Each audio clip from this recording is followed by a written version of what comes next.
ഇന്നലെ എൻ്റെ ഒപിയിൽ ഒരു പേഷ്യൻ്റ് വന്നു. സൈക്കോളജിസ്റ്റ് കൗൺസിലിംഗ് കഴിഞ്ഞിട്ട് ഹസ്ബൻഡ് ആൻഡ് വൈഫിന് ഓർഗാസം ഒരേ സമയത്ത് കിട്ടുന്നില്ല. അതാണ് അവരുടെ പരാതി.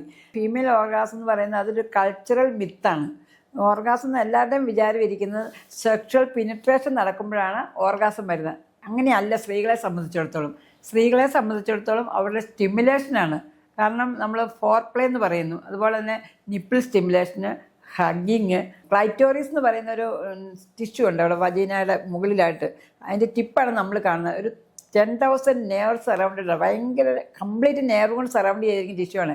ആ ക്ലൈറ്റോറിസിനെ സ്റ്റിമുലേറ്റ് ചെയ്യുക. അതുപോലെ തന്നെ വജീനയുടെ അകത്ത് ഒരു 2 ഫിംഗർ ഇട്ട് ഇങ്ങനെ പ്രസ് ചെയ്യുമ്പോഴും ക്ലൈറ്റോറിസിനെയാണ് സ്റ്റിമുലേറ്റ് ചെയ്യുന്നത്. അവിടെ ആണ് ജി സ്പോട്ട് എന്ന് പറയുന്നത്. ഇങ്ങനെ ഈ ലേഡീസിനെ നമ്മളിത് സ്റ്റിമുലേറ്റ് ചെയ്ത് ഈ 10,000 നെർവ്സിനെ വികസിപ്പിച്ചെടുത്ത് കഴിയുമ്പോഴാണ് അവർക്ക് ഓർഗാസം ഉണ്ടാകുന്നത്. പക്ഷേ ബോയ്സ് എന്ന് പറയുന്നത് വേറെ തിരിച്ചാണ് ഓർഗാസം എന്ന് പറയുന്നത്. അപ്പം ഗേൾസിൻ്റെ ഓർഗാസം വരുത്തണമെങ്കിൽ നമ്മളൊരു 10 to 15 മിനിറ്റ്സ് അതിന് മുമ്പായിട്ട് ടൈം സ്പെൻഡ് ചെയ്യണം.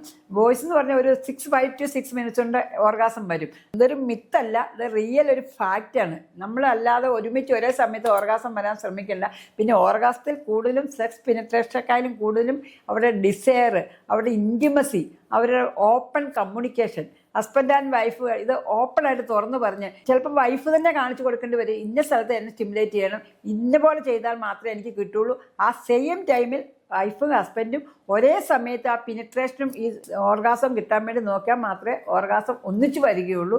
മറ്റെല്ലാം നമ്മുടെ കൾച്ചറൽ മിത്താണ്.